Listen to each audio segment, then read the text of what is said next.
আটা দিয়ে এত সুন্দর গোলাপ জামুন তৈরি হয় ভাবতেই পারবে না বন্ধুরা। তো আজকে তোমাদের সাথে শেয়ার করব এক বাটি আটা দিয়ে কি করে গোলাপ জামুন তৈরি করা যায়। তো চলো শুরু করি। এক বাটি নিয়েছি গোলাপ জামুনের জন্য আটা, ছোট কাচের বাটি দিয়ে, আর ওই বাটি দিয়ে গুঁড়ো দুধ নিয়েছি, প্যাকেটের দুধ। তোমরা যে কোনো ব্র্যান্ডের দুধটা নিতে পারো, আটাও নিতে পারো। আর এখানে 1/4 চামচ নিয়েছি বেকিং সোডা।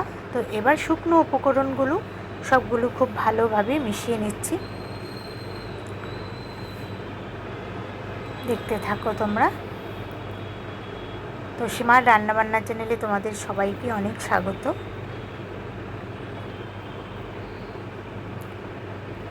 এবার সবগুলো উপকরণ মিশিয়ে খুব ভালো করে মেশাতে হবে, কোনো দিকে যেন কোনোটা ঠিকঠাকভাবে মেশে সবটাই। এবার আমি কি করব, ঘি দিয়ে দেব। রিফাইন্ড অয়েল দিয়েও করা যাবে, কিন্তু ঘিটা দিলে গন্ধটা বেশ ভালো হয়, খেতে টেস্ট খুব বেশি হয়, খুব ভালো লাগবে খেতে।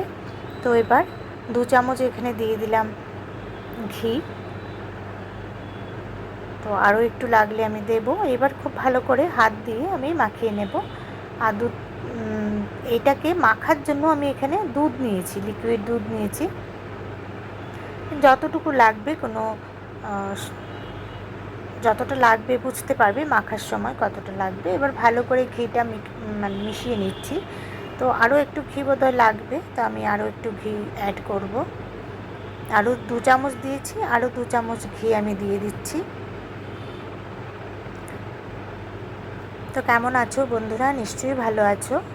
তো আমার নতুন বন্ধুদেরকে আবারও মনে করিয়ে দিচ্ছি, যদি আমার চ্যানেলটা তোমাদের কোনো একটু অংশ ভালো লাগে তাহলে আমার চ্যানেলটাকে সাবস্ক্রাইব করে পাশে থেকো, আর পাশে থাকা বেল আইকনটাও প্রেস করে দিও।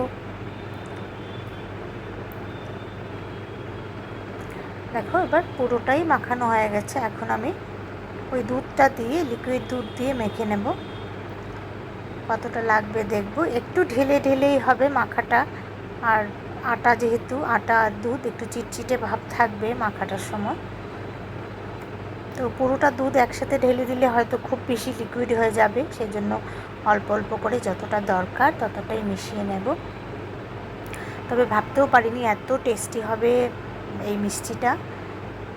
তো গিটসের গোলাপ যেমন আমরা অনেকেই খাই, প্যাকেটের যেটা, তো আমার চ্যানেলে ওটার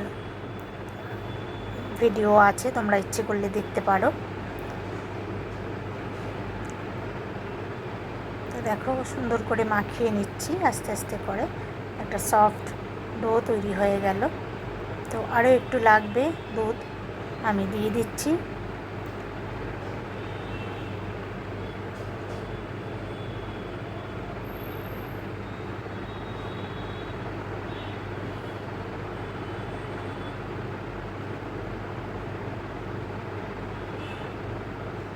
তো অনেকটাই মাখা হয়ে গেছে।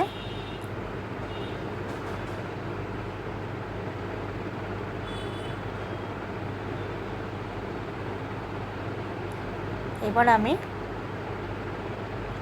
একটা ঢাকনা দিয়ে কিছুক্ষণ সময় রেখে দেব, আর রিফাইন্ড অয়েল দিয়ে ভাজবো। আমি ওদিকে তেলটা গরম করে নেব, আর কিছুক্ষণ পরে আবার ফিরে আসছি, 5 মিনিট পর ফিরে আসব। তো দেখো তেলটা গরম হচ্ছে, 5 মিনিট পর আমি ফিরে এলাম। দেখো খুব সুন্দর হয়ে গেছে মাখাটা। আরও একটু খুব ভালো করে আমি মাখিয়ে নিচ্ছি, আর হাতে সামান্য একটু ঘি লাগিয়ে নিচ্ছি। এবার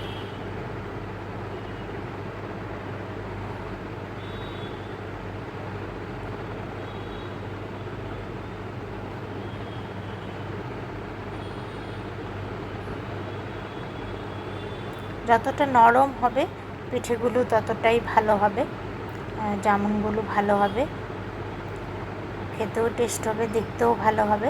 তো এবার ছোট ছোট করে যে যেরকম শেপ পছন্দ তোমরা সেরকম শেপই দিতে পারো। তো আমি গোল গোল করেই করে নিচ্ছি। তো একটু হাতে হাতের তালুতে একটু ঘি লাগিয়ে সুন্দর করে গোল গোল করে নিলাম।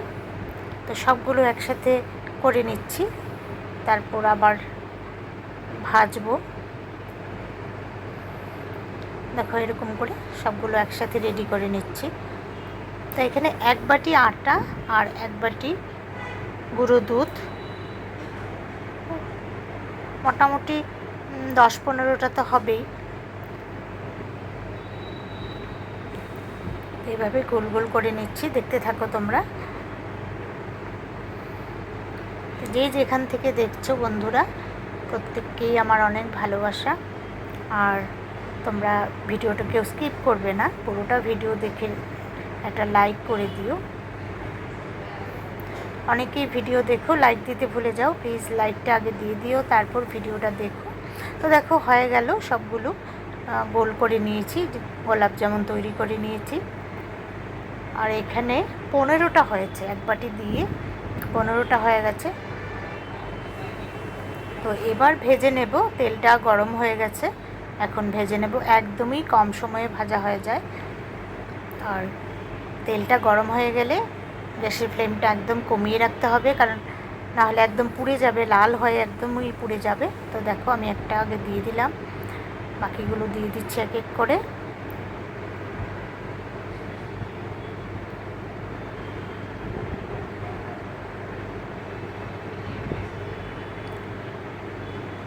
দেখো যেটা আগে দিয়েছিলাম সেটা ভাজা হয়ে গেছে, এখন তুলে নেব।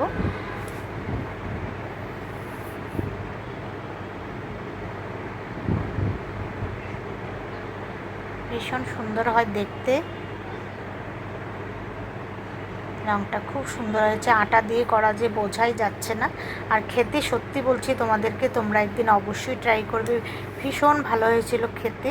আর এত সুন্দর একটা গন্ধ, গিটসের যেগুলো আমরা বানাই ওইগুলোর একটা সুন্দর গন্ধ থাকে, ঠিক সেরকমই গন্ধ ছিল একটা, খুব সুন্দর ফ্লেভার ছিল। তো বাকিগুলোও ভেজে নিচ্ছি। তারপর আমার আরেকটা স্টেপ বাকি আছে, সেটা হলো একটু চিনির শিরা বা রোশ করতে হবে, যেটাই বলো। তো ভেজে তারপরে স্টেপে আসছি।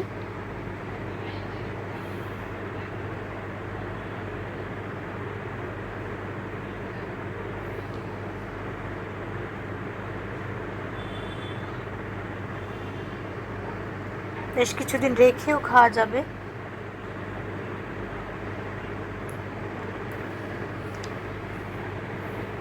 দোকানে এইগুলি একটা 10 টাকা তো অবশ্যই নেবে, এরকম একটা গোলাপ জামুন বা লাল মিষ্টি যেটা আমরা বলি, আমরা মানে খুব সহজভাবেই ঘরে বানিয়ে নিতে পারি।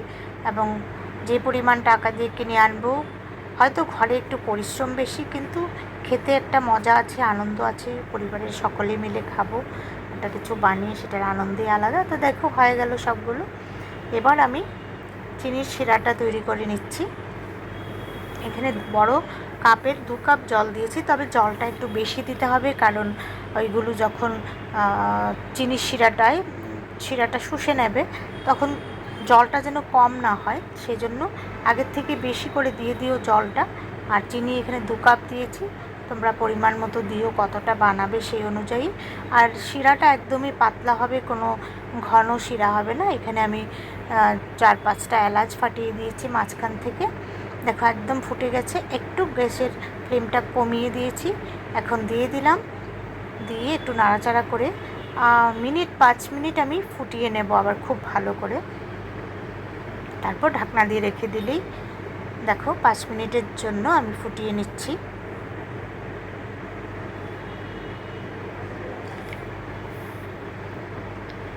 কত বড় হয়ে গেছে দেখো, ফুলে রস একদম ভেতরে গেছে, তবে আরও যাবে, যতটা সময় রাখবো। তো হয়ে গেল গোলাপ জামুন একদম রেডি। তো বন্ধুরা, আমার এই গোলাপ জামুন রেসিপিটি তোমাদের কেমন লাগলো অবশ্যই কমেন্ট করে জানিও, আর একটা লাইক করে দিও অবশ্যই। তোমাদের এই একটা লাইক আমাদেরকে অনেকটা অনুপ্রেরণা যোগায়। তো যাই হোক, খুব ভালো থেকো বন্ধুরা, সুস্থ থেকো, আনন্দে থেকো, আর দেখা হবে আগামী নতুন কোনো ভিডিওতে। তবে তোমাদের কাছে আমার রিকোয়েস্ট রইল, তোমরা কিন্তু অবশ্যই এটা বানিয়ে খেও আর আমাকে জানিও কেমন হয়েছে।